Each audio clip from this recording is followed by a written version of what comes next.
Hi guys, and welcome back to Baja Talks Books, or Baja Books. I don't remember which one it was. You made the series. What do you mean? Okay, well, I can't keep... I think it's just Baja Talks Books. Yeah, because I was trying to remember if I should just keep Baja Talks as an overall brand, since we I mean, that would be better, you know. Yeah, I'll just keep it as that. But okay, this is Baja Talks Books. We're back. Awful start. You know, why don't you do the intro then? Why don't you do the intro? Merciful Domi. Merciful Domi. What the fuck? All right, he's doing the intro now because he wants to complain about my introduction. Let's get this man on an intro. Yeah. So we're Metro!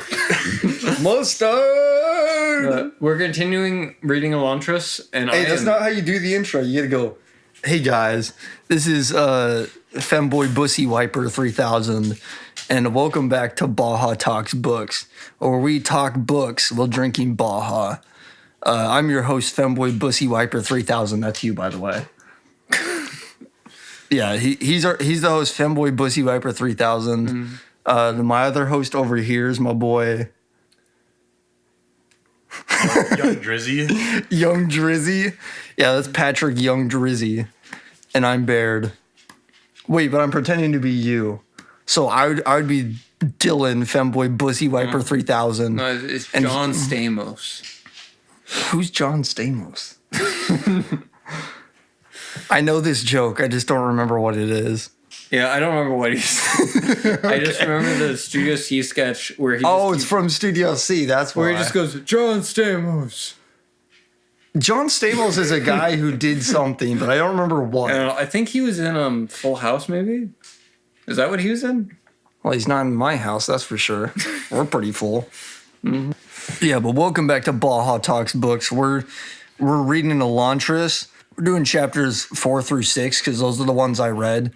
Next week, you got to tell me what chapters you read because I didn't know you read more than that, what I said. I think I read up to 9 or read till the start of 9.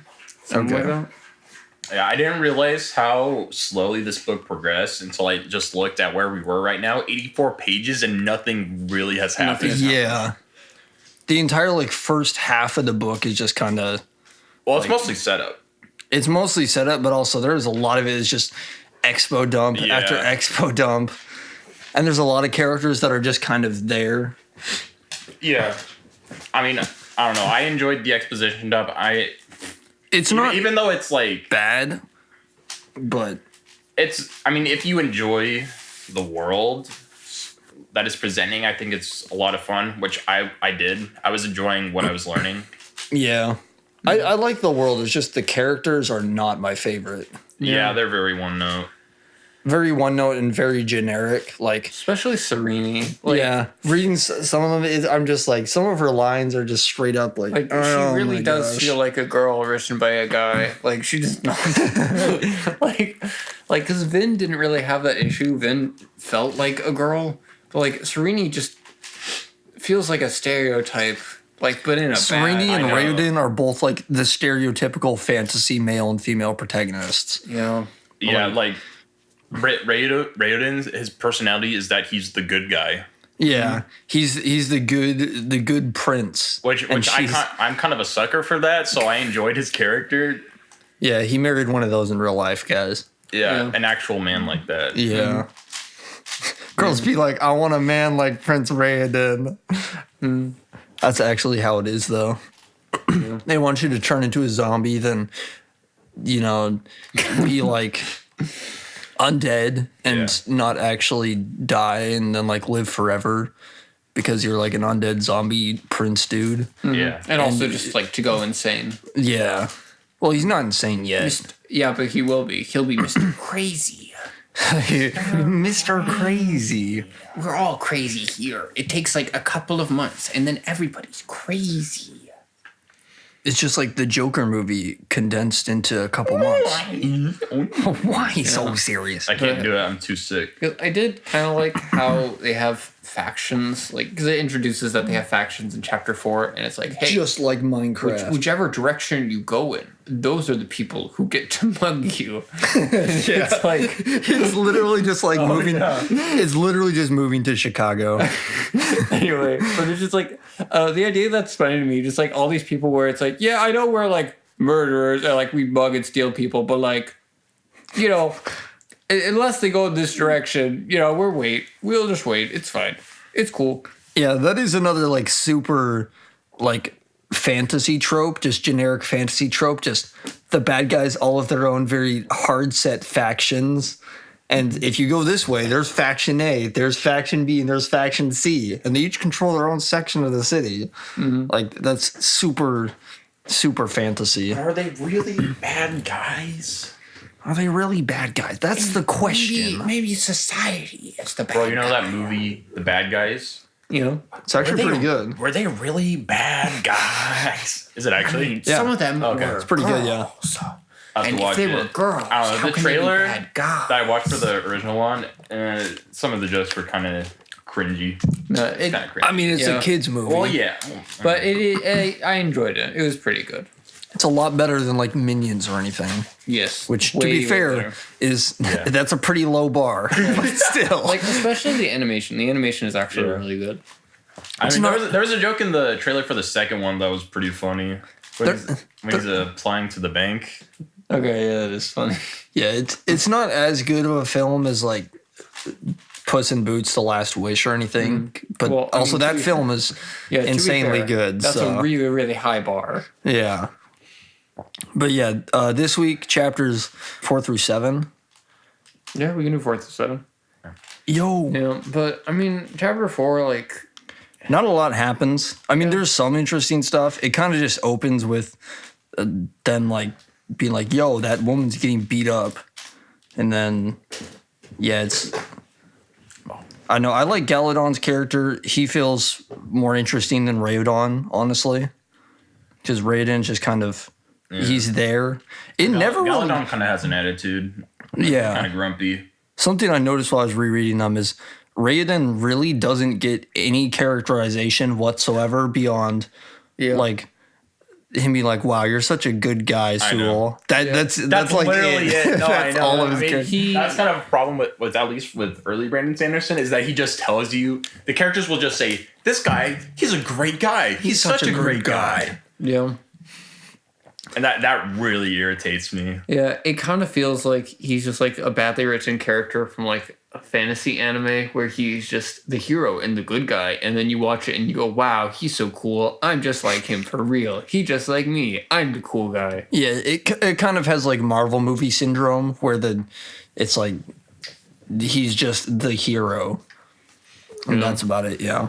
Anyway, I am interested to see where they go with the fact that he reveals, he's like, oh yeah, you can just like draw things in the air and then they do stuff.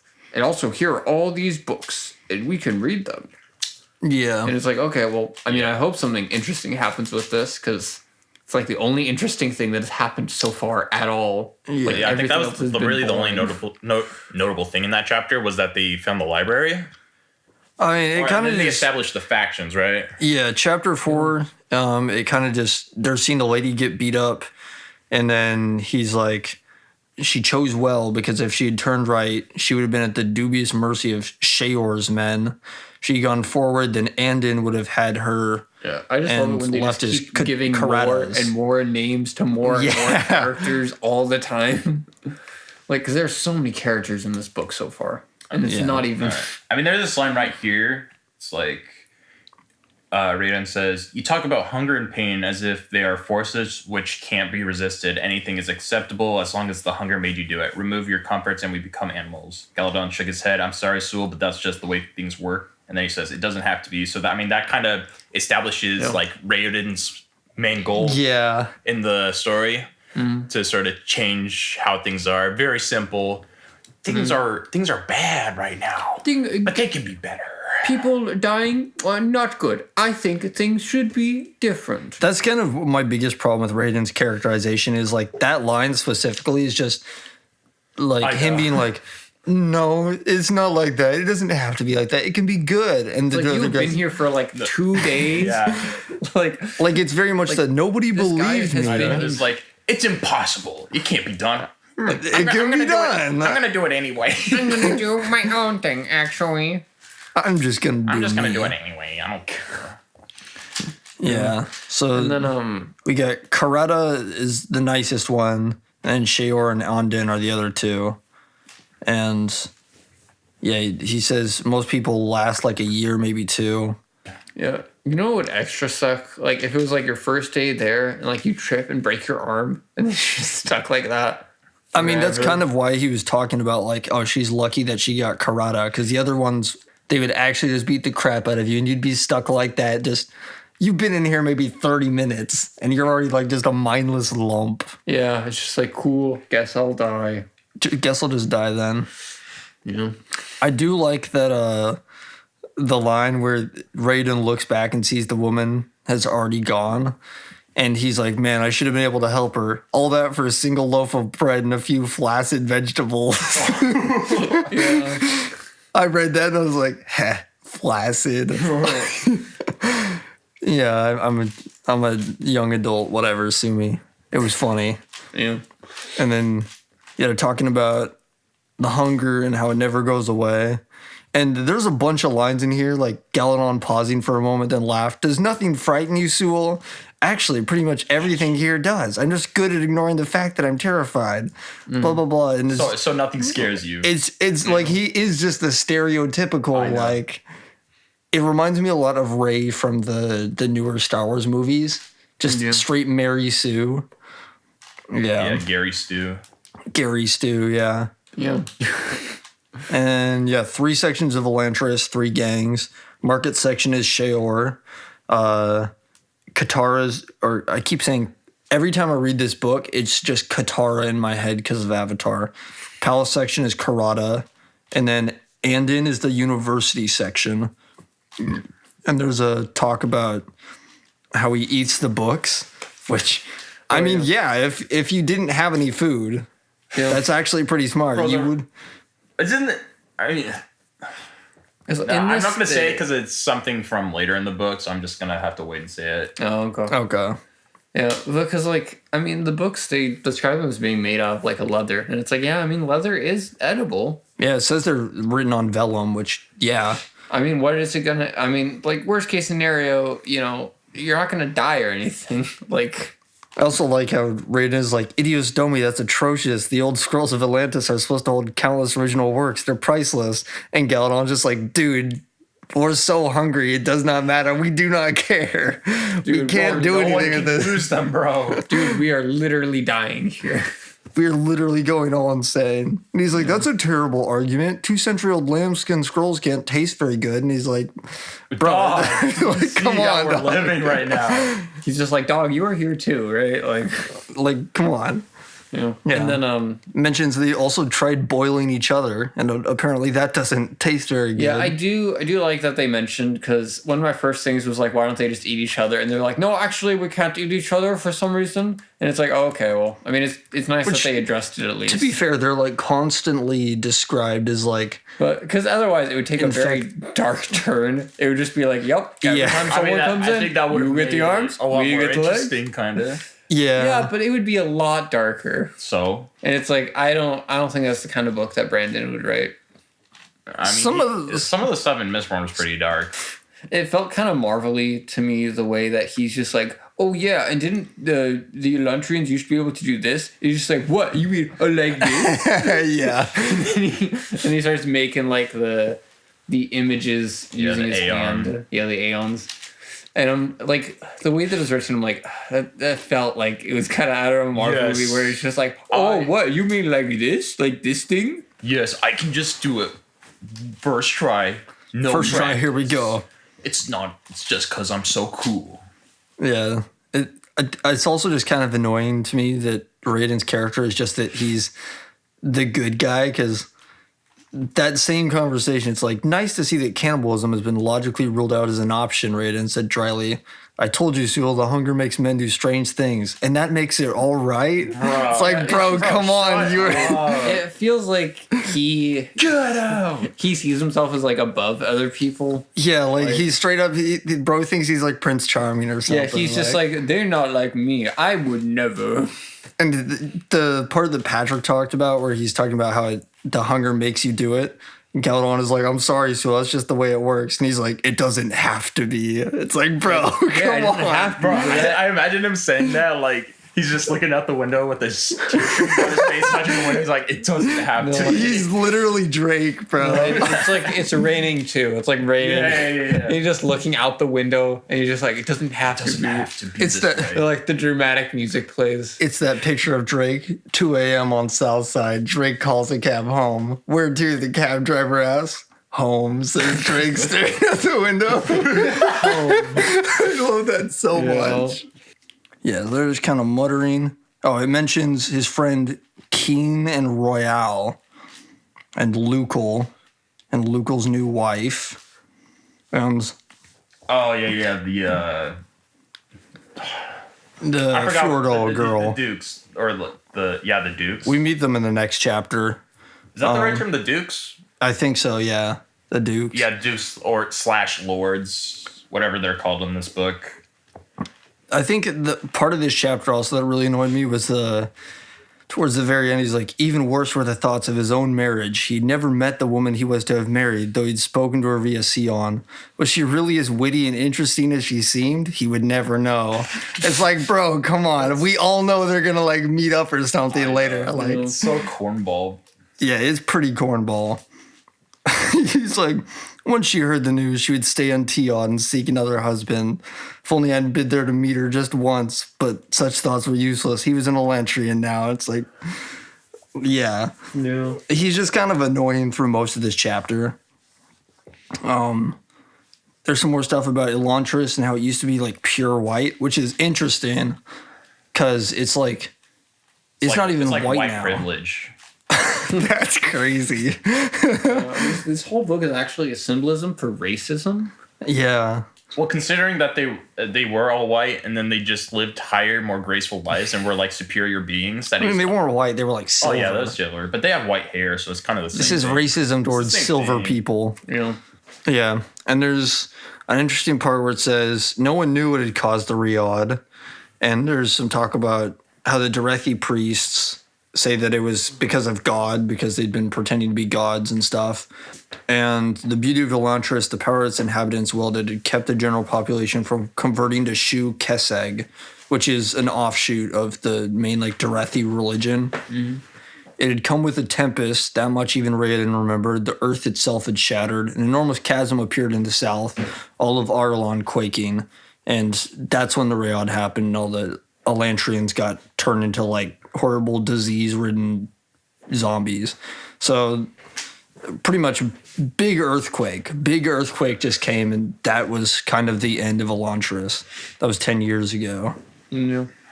And then there's a bunch more talking about Sheor's men and what they like to do, controlling people, and where is it?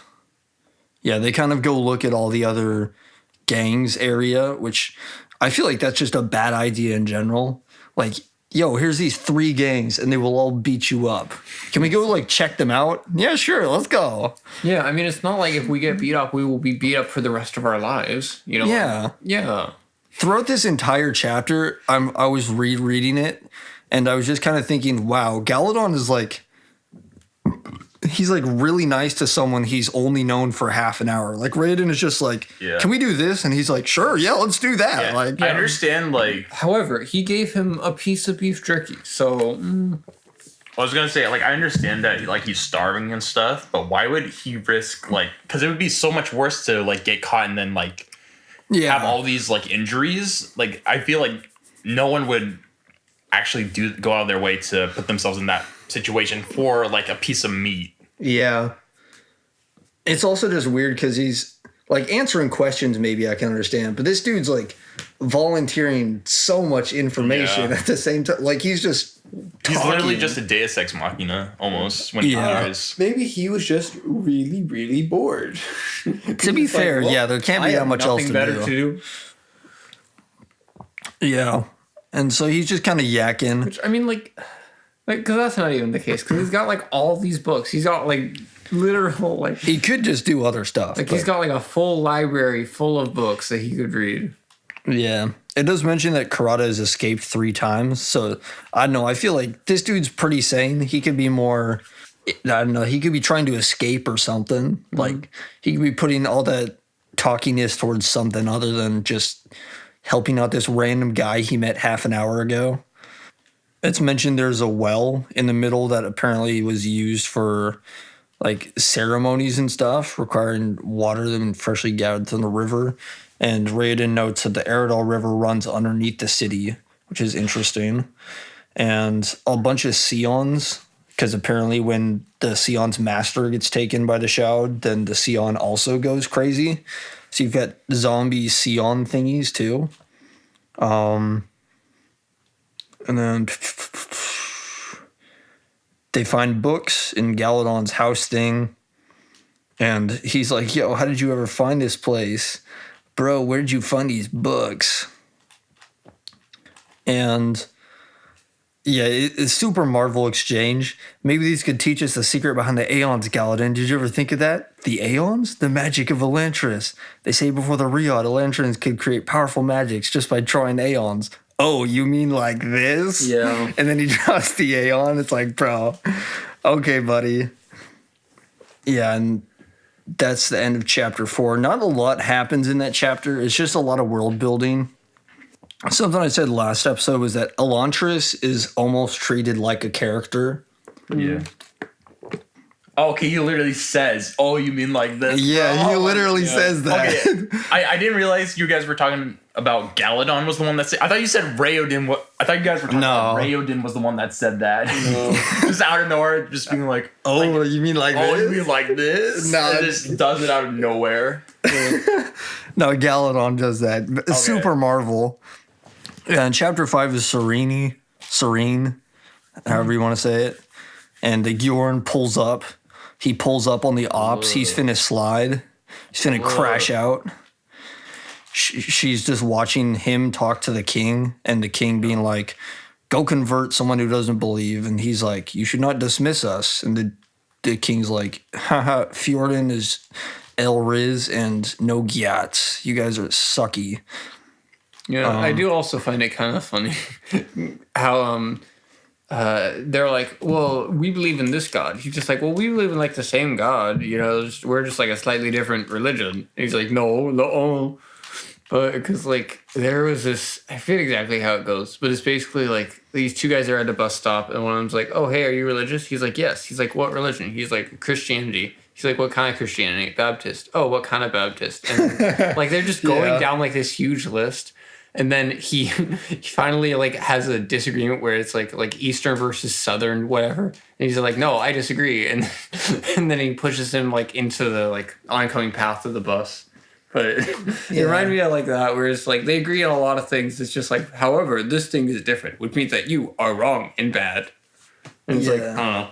I thought that was funny. That's like 90% of religion. Yeah. Yeah. Because Shu Korath is what Iodon believes in here. And he's like, we serve the same God. And Raythan's like, Dorethi is the only true form of Shu Keseg. So we get Shu Korath, which is an offshoot of Shu Keseg, and Dorethi is also an offshoot of Shu Keseg. So they're just kind of playing semantics. That was the head religion. Yeah. Yeah. Shu-Gareth is the main religion, and then Shu-Korath and Shu-Kerrig are the offshoots. Well, because the ones mentioned, Shu-Korath, Dorethi, and Shu-Keseg. Dorethi and Shu-Dareth are the same thing. I think. I'm pretty sure. No, because the Gjorn, Fjordell, they worship, they're Shu-Dareth. They're Darethi. Yeah. Okay. Well, because here it says, Harathan's talking, he's like, okay, Warren thinks it's time for you to convert to Shu-Dareth. And Iden's like, I already believe in Shu Korath, priest. We serve the same god. And Phaethon's like, Derethi is the only true form of Shu Keseg. Derethi and Shu Dareth are the same thing. And Shu Ketheg is the overarching religion that they split off from. Oh, okay. Yeah. This is a lot of homework to do for a book. There were a lot of just offshoot religions just shoved at you. Yeah. Like, a lot of the stuff just kind of gets put on you, and it's like, I need a map for all this. Like... Yeah, there is a book map. I looked at it. It's not super helpful. I'll probably show it to you eventually, but it's not like there isn't anything detailed really on it beyond like cities and some mountain ranges and stuff. Like this whole chapter is just people talking about religion and politics, and that's it. That's the whole chapter. And It's not even really them talking about religion and politics. It's just kind of them talking and mentioning religion and politics. Yeah, and then, but I did like at the end, she meets her uncle, and then I immediately hated it because she started calling him Unky. Yeah. Like, Oh my Unky, God. something like that. It's like Unky whatever. Yeah, that was. Anyway, that I was didn't what like she called him when she was tiny. Hunky K. Yes, that's what it is. Yeah. Oh God! And as soon as you started doing that, I'm like, oh, I don't like this. No, I don't like this. It's going. I also really didn't like when they're reading, or not when they're reading, when right after the Gjorn leaves and she's complaining about how Iodine is stupid and doesn't recognize that the Gjorn is dangerous, and Ash, the Sion, is like, well, you shouldn't worry about that. And she's like, oh, Ash, why would I bother with a bunch of incompetent would-be nobles when I can match wits with a full Gjorn? It's like, what is wrong with you, lady? Like, why are you like just this? got here. Like, you Talks just like that. nobody talks like that, bro. No one would ever put those words in that combination in real life. Yeah, it's just like, it's great that we live in this world where everyone speaks exactly what they are thinking and exactly what they plan on doing at all times. Also, she's just like, there is no reason for her to be suspicious of this at all, really. Yeah. But she's like, you know, she just got here. Like the way that she's written, or like the way that she speaks, makes it seem like she's just itching for someone to like go up against. It's like girls who purposely do shit, drama. Yeah, literally. But no, like, yeah, she's toxic. She literally has no reason to figure anything out. She's only suspicious because the story needs her to be. Yeah. Though, to be fair, it does mention, like, it kind of gives you something for her. Because before, she's just kind of wandering around. But then it says, what good will my sacrificial marriage do for Teod if Arlon gives itself to our enemies? Because the Gjorn stuff, Fjordell is the enemy. So now it gives her at least, like, a reason to not let Teod fall under, because if Arlon goes to the Gjorn and Fjordell, then they're just kind of screwed. So at least it gives her a reason now. But still, she's just overly inquisitive and toxic for no reason. And even her Sion is like, yo, you're kind of overreacting. She's like, no, today was a test. He's just like, you are doing too much right now. Yeah, I also like how she's like, perhaps Iodon and I can get along by just ignoring each other. And he immediately is just like, what in the name of burning Domi are you doing back in my court, girl? Yeah. And then just yaks a bunch about how women are awful. Yeah. Complains about women. More complaining about women. Iodon just complains about women pretty much every time he's on screen. That's his only personality trait. Yeah, he's grumpy and he does not like women. And she's like, oh my gosh, what, me? You're yelling at me? I'm just looking at the paintings. And he's like, I'm just a girl. You literally just... I hate that shit. I can't stand it. Or wait, no, that's like chapter 7 where she's like looking at the paintings, isn't it? No. Or it's chapter 5, same chapter. Right after. Oh, never mind. I'm thinking of when she starts painting them. Never mind. Yeah, no, she's just staring at the chapters. He's complaining. She's like pretending to be all bubble-headed. And then there's some kind of garbage jokes about how Sions are able to snort. Oh, yeah. It kind of made me snort, but I was also like, oh my gosh. It was funny, but you did not laugh. Yeah. It made me like inwardly snort, but it wasn't that funny. Mm-hmm. And then, yeah, the uncle shows up and he's like, Ian? Ian, is that you? Which, that sounds like something Gavin would say, because he can't say the full name. Yeah. And because like in my mind, you know, she is like a fully grown woman and doing yeah. yeah, it's Unky Hank. She's 26. Yeah, I'm just like yeah. I'm just like that. Like if this was like a movie or a show or something, I would be cringing so hard. If she was 18, it at least would kind of like fit a bit, because there are definitely a lot of 18-year-olds that talk older. like that. She's older than us, and she's doing that just in public. And I'm like, oh no. Though honestly, I not can't even her complain too father's. much because I know girls who actually talk like this, and they're older than me or my age. So Yeah, I don't like it. I don't like those people. It hurt They're me to annoying, read. but yeah. The uncle's pretty cool though. He's I do basically like just him. like John Cena if he had hair, just super big and buff. That's the image I have in my head of Kay is just big John Cena. I don't know. He seemed cool. He seems like the only character kind of so far who I'm interested almost at all.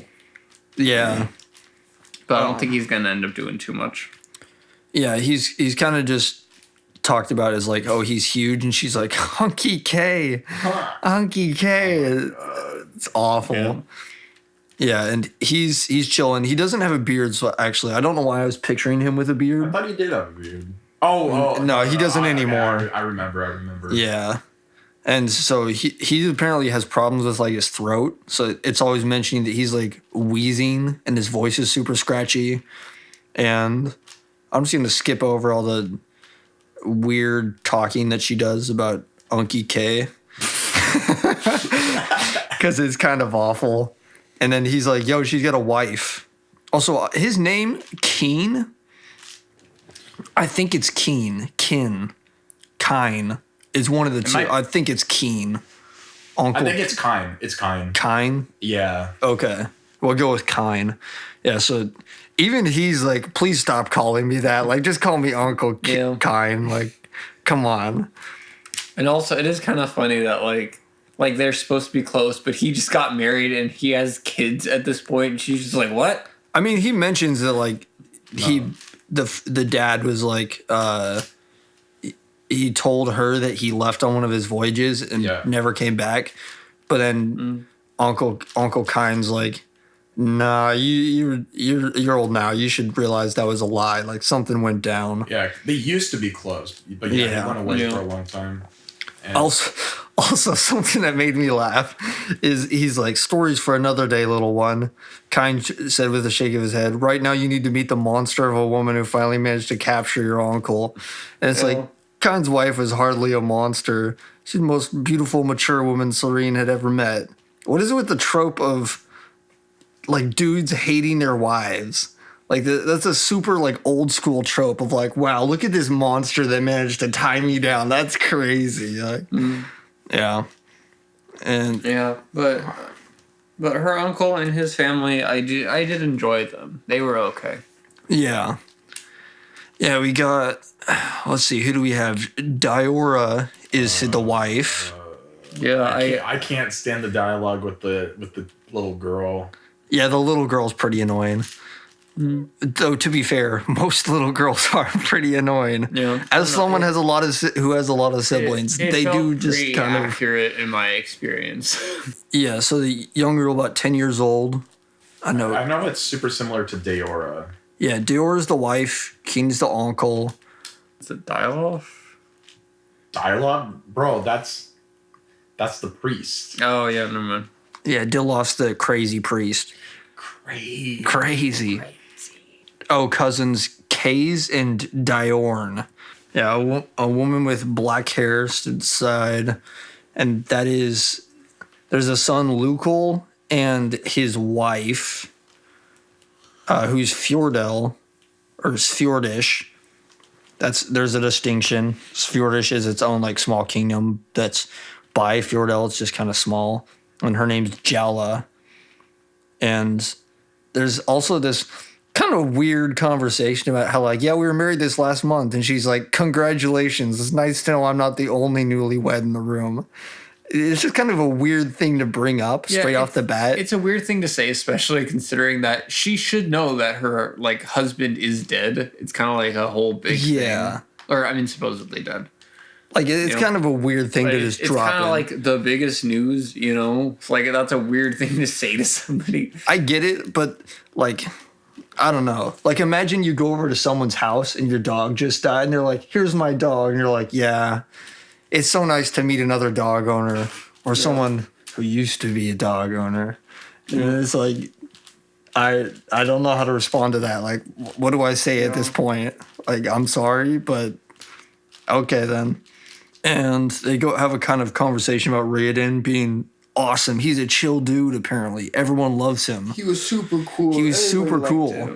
He was just a chill dude. And then the annoying daughter is like, enough talk about dead princes. She's like, screw your dead husband. It's time to eat. Your husband died, L. And they're cooking, making something in Jindo, blah, blah, blah. There's so many names just mentioned in here. I have trouble keeping track of them. Yeah, there's a whole conversation about how they don't have any servants, and it's because of like an uprising that happened when Elantris fell. And basically because the Elantrians fell so quickly, the servants just kind of rose up and killed pretty much everyone. Yeah. Just started murdering wantonly, which I feel like that's pretty accurate. Yeah. Like, that is like 90% of revolutions throughout the world. Like, the way they described it just kind of made me laugh while I was reading it. Yeah. The fact that they all just kind of went, yeah, okay. Yeah, I mean, now's the time. Yeah, sure, I guess. But it's like, dang, all the servants just, like, because the thing is, like, if you were a servant and, like, you know, the people who you worked for was just, like, a job and they treated you well and stuff, you probably wouldn't do that. So, like, are these people just treating their servants badly? And they're just like, yeah, probably. Well, if we get servants, we're going to treat them badly. I mean, that's just what you do. That's just what you do.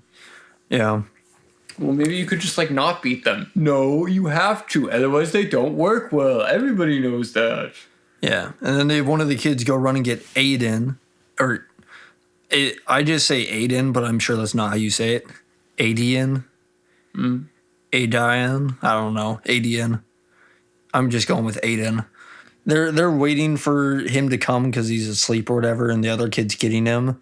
And she's like, why are you so tall? And she's like, yo, it's because I'm T-ish. And Kay's the annoying girl is like, but father's fat. Why aren't you fat too? And it's like, okay, buddy. Okay, child. Simmer down. And yeah, the kid comes back. And there's a bunch of stuff mentioned in here about how her uncles basically traveled all over the world. So you got like Jindonese food, and they're using Maipon sticks and stuff. Oh, yeah. And that's Kind's personality trait is that he's a cook. Yeah, he's a cook and he's been everywhere. Yeah, that's his character arc. Yeah. Mm-hmm. And yeah, Aiden is like, he's basically described as the average gooner. Just he's Will. Thin-faced boy in his late teens, pale white complexion, and strange, discomforting cast to his face. He just keeps counting. He's like 60,400,772. That's how many steps it is to Svorden. As he ate, he mumbled to himself, repeating numbers. It's like, okay. Bro, when it's finally revealed, like, what the fuck he's talking about, it's kind of stupid. The reasoning is kind of stupid. Yeah. No, I've just been assuming that he's just got, like, mega autism. Mega autism. Like, borderline autism versus OCD. Yeah, this is a character that Brandon has said he's very unhappy with it, and he wishes I can't imagine why. he could rewrite it because it feels like autism by somebody who's only ever heard autism described but never interacted with somebody who has autism. Yeah. There's like, oh yeah, autism people, they like numbers and they like talking about random things. It is like just the kind of Hollywood version of autism. Yeah. Just like, clearly this person has never met an autistic person who like trains, because clearly yeah, it's one of the characters that he said he would redo completely just because he doesn't really serve much of a purpose, and it's just kind of like, yeah, it's weird. Yeah, I can see that. Yeah, and then they have the conversation about slavery and how that revolution happened, and they killed most of them, and then the other ones just got shoved into Elantris. because this family didn't have slaves, they were chilling, which I feel like that's probably not realistic. Like, if the slaves woke, like, you know, they had an uprising, they wouldn't be like, okay, I know you're like in power and you're rich and stuff, but we're not gonna kill you just because you didn't have slaves. I mean, maybe, but I feel like once there's a mob, any logical reasoning goes out the window, and they just be like, these people have money and are rich and powerful and are in the government. Like kill they would them. At least get robbed a little bit. Yeah. But yeah, that's why they don't have slaves. Instead, they have children, which says a lot about society and my family especially. Yeah. You're like, I personally relate to this. And then the annoying little girl talks more. They have a conversation about count stuff, blah, blah, blah, blah, blah. Yeah, because, like, the little girl is annoying, but she's annoying in a realistic way. Like, in a way she kind of just talks like my siblings. Yeah, so I don't mind her as much. I don't care if it's realistic. It's annoying as hell. It is pretty annoying, yeah. You know? I did not come to the fantasy book to hear this little girl bitch. I came to hear about made-up religions. Let's go. I came here to see big booty white girls fight elves and orcs. That's so real. I'm not getting a whole lot of any of that. Yeah. So they're chilling. Chapter 6 is like... Chapter 6 is back to Hrathen. Stuff kind of happens in this chapter a little bit. Yeah, but it's like... both these chapters, or like all three of these chapters, are kind of setting up like the motives for each of the characters. Like Raoden now gets Elantris and the Aeons and like the books and figuring out how that works. Serene gets, okay, well now I have to save Teod from the Fjorden Empire. And then now Hrathen in chapter 6 is kind of getting his like path forward. Yeah, they're kind of arguing about the king. And there's an interesting conversation in here about Jadeth striking down the Elantrians, and Dilif is just absolutely insane, but he's also smart. Crazy. He's crazy. And so Hrathen's having these conversations with him about Jadeth and the Duladel Revolution, and Dilif's kind of just being like, I hate everyone. I want to kill them all. I'm crazy, but I'm also kind of smart. And I'm really crazy, but I'm also kind of sexy. Chapter 6 is funny because Hrathen's like, who's that? King Iodon. And Dilif's like, I hate King Iodon. and then Hrathen's like, well, who is that girl? And Dilif was like, that was the princess. I hate her because she's Teoish. I hate Teoish people. I'm racist. And they go to Elantris, and he's like, what do you think about Elantrians? And Dilif's like, I hate them. I hate Elantrians. Just literally everyone. A professional hater. He hates everybody. I keep expecting it, like in my head, he's talking with Gollum's voice. Like, this dude is just Gollum. Yeah. I know he's not described at all like that, but in my head, I just can't get Gollum. Like, I just expect him to talk like Gollum and act like Gollum. Do you guys know that, like, the grandpa from Emperor's New Groove, the one with the blue hat that gets thrown out? That's how I imagined him, but like a lot younger. Mm-hmm. Yeah. I don't know why that's what I thought. So I just imagined him as this small man with a funny big blue hat. Yeah. Don't throw off the Emperor's Groove. It is mentioned that, or Dilaf is like, yo, she's from Teod, and Hrathen thinks about how Teod is the homeland of Shu Korath, which is the degenerate sect of Shu Keseg, the parent religion of Shu Dareth. So it's just kind of throwing more words at you. Like, if you try and say that 5 times fast, you're probably screwed. And Dilaf's just kind of going full into it. He's like, nothing can hinder Jadeth's empire. And Hrathen's like, if nothing could hinder it, Arteth, then we would have alrery encompassed the entire planet, bro. Like, come on. Yeah. It'd be smart for once. And I don't know, this chapter is like, Hrathen will give like a speech about something, and Dilaf will follow it with, I understand, Your Grace. What lesson is that, Your Grace? how could one woman be a danger to you, your holiness? Like, that's all Dilaf says. And every time Hrathen talks, he's like, blah, blah, blah, blah, Jedith, and here's how we topple kingdoms and seize controls. And he's like, I am eager to learn, your grace. Just straight up just writing it so fast and quick. They're looking over Elantris, and Dilaf says, I hate them. Yeah. He's like, I hate them all. Yeah, his thoughts were interrupted by the sound of harsh breathing behind him. Dilaf stood on the other side of the wall, looking out over Elantris. His eyes were wide, like those of a man who had been punched in the stomach, which is a weird expression. Like that. That's a weird way to describe his eyes being wide. Also, this is actually really important to me. They're looking over the city, and at first he doubted anything could possibly be alive inside the city. But then he saw some forms running furtively along the side of a building. They were crouched with their hands outstretched, as if prepared to fall on all fours. One paused, looking up, and Hrathen saw his first Elantrian. It was bald, and at first Hrathen thought its skin was dark, like that of a member of the Jindo noble caste. And this is kind of just how I feel when I see bald people. Yeah.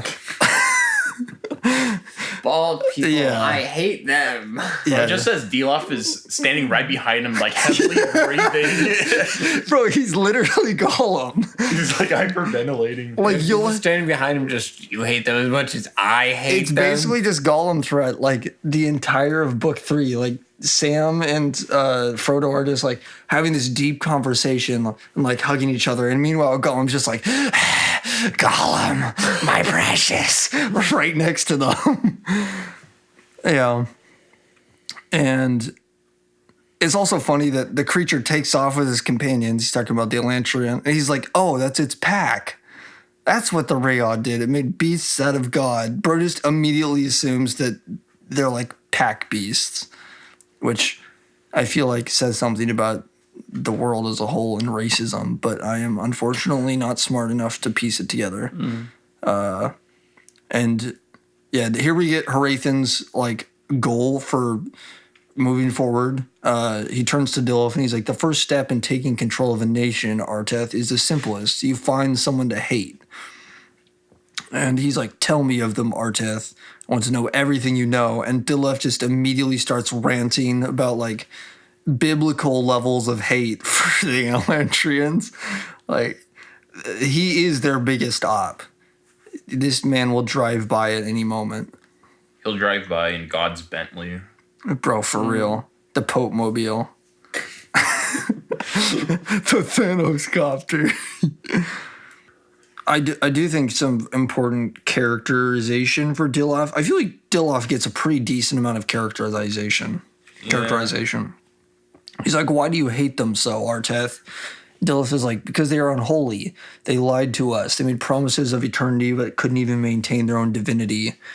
And then he's like, you hate them because they disappointed you? Not me, my people. I was a follower of Dorethi years before the Rayod. So Dilaf has been part of the Fjordell Empire for years now. And Hrathen's like, wait, hold on. So you're convinced there's nothing supernatural other than the fact that Jadeth has cursed them? And he's like, yeah, they're falsehoods, and they make falsehoods to reinforce their divinity. And then Hrathen's like, aha, gotcha moment. How do you explain the sudden transformation of ordinary people into Elantrians then? And Dilaf is like, man, quit calling me out, bro. And yeah, we get some backstory about their religion. Apparently the Svarkis are the souls of dead men who hated Jadeth. So basically demons. And they're going to basically try and convince everyone that the Elantrians are Svarkis so they can get the people to agree with them. And Dilaf is like, yo, if we do that, can we destroy them? And he's like, all right, buddy, calm down. Eventually, sure, calm down. And yeah, that's the end of chapter 6. And we finally have like all the main characters' motivations. That is more or less what we have today. That is truly Elantris. That is truly, what are we, some kind of Elantris? Where are we? We're in Elantris now. This book just has so much talking about politics and just so many words and so many characters and so many terms all at the same time. This book to me is kind of like the worst parts of the second Mistborn book, but Yeah. as its own book. Like all the unnecessary or like not dense, but all the political stuff in there that just kind of gets thrown at you and didn't really need to be there. It feels like if Mistborn was like an orange, this feels like someone took the orange and took all the juice out of it. So you just have to like just pulp left, and it's just like, yeah, I mean it's still an orange, but like I don't like this orange. I want a different orange. What kind of analogy is that? I'm tired, dude. Okay. I told you I was tired at like Yeah, 12. I do that on the daily. Every once in a while, I'll just take an orange and squeeze all the pulp out of it. I'm How would you too even tired do to- that? You'd have to peel it first. I'm too tired to put into words. It'd be like how a tired I am crumpled right now. mass. That would not be an orange anymore. Yeah, that's my point. It's not very good, is it? Yeah, neither was that analogy. Okay, yeah, bad analogies aside, I still think it's a pretty good book. It's just, I think it's a pretty good orange. yeah, it's an orange. Juiceless orange. A juiceless orange. Unjuices your Shoddy, orange. you looking like a juiceless orange today. Johnny, it looks like someone squeezed all your juices out. Next week, we're doing chapters 7 to 12. It's a pretty decent sized chunk. So hopefully there's some good information in there. Probably not. I'm not having a good time reading this book. Maybe if you actually read it instead of listening to it. No, Yeah. I don't think that would change. I do not like the audiobooks. I cannot do imagine like the audiobooks. dialogue's even worse on the audiobook. Yeah. Okay, maybe the dialogue for her calling him Unky wouldn't have been as bad, because hearing someone It's actually still say pretty it bad. was so much worse. Okay, Even yeah. reading it is just bad. Like hearing someone actually say it and do the voice, so much worse. Like it hurt me to listen to. I kind of want to go listen to it now. Just to I see can what pull it up for you. Unky, please. Unky, Hunky.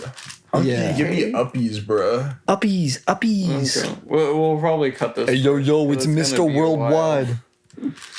Yeah. So I guess chapters 7 to 12. And we'll see you guys next week. This is Baja Talks Books, the most epic book podcast where we make our way very slowly through the worst parts of book setup. You can definitely tell that this is his first book, because some parts of it are just not that good. Actually, it was just his first published book. His first published book. Get out. Get the flip out. Get the flip Yeah, out. like I can see seeds of a good book in here, but like, Yeah. no juice. He has Elantris 2 and 3 scheduled to start writing like next year. What? Why? What do you mean? That's such a long gap in time. Or bro, Wasn't this? That's like that's almost a 40-year gap. Rhythmatist fans What are you right talking now. about? Wasn't That's a this in- 14-year gap, more like 12. Didn't 12 he year gap. originally write it and it wasn't? Was it not released in like the 90s? No, it's published like 2005. Oh, Yeah. never mind. It's still like a 20-year gap. dog. That's not actually that bad. He does that a lot.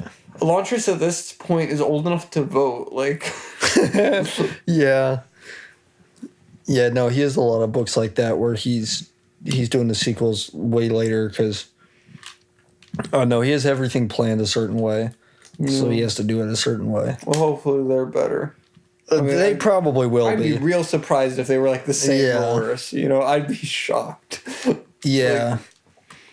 Plus, I don't know. First books generally suffer from having to set everything up, and especially this book. Yeah, I mean, the sequels will be easier, not only with him having improved as a writer, but also having everything already set up, like all the characters and the kingdoms. Yeah, Like a lot of the terminology is already set and introduced. yeah. You won't need paragraphs upon paragraphs about the ruling classes and which religion is which, because that'll already be identified. But yeah, this was Baja Talks Books, where we waffle and talk about books, but not Baja. This is the podcast where we talk about books and then also a bunch of other stuff for a really long time. Yeah. Anything you're looking forward to, Dildo? Nope. Nope. No, nothing that I can say on here. All right. We'll see you guys next time then. Peace out. Every single one of our podcasts. Yeah. Every single one. What? Every single one is end it like quicker. ends with just yelling. You gotta end it faster. All right. Bye-bye.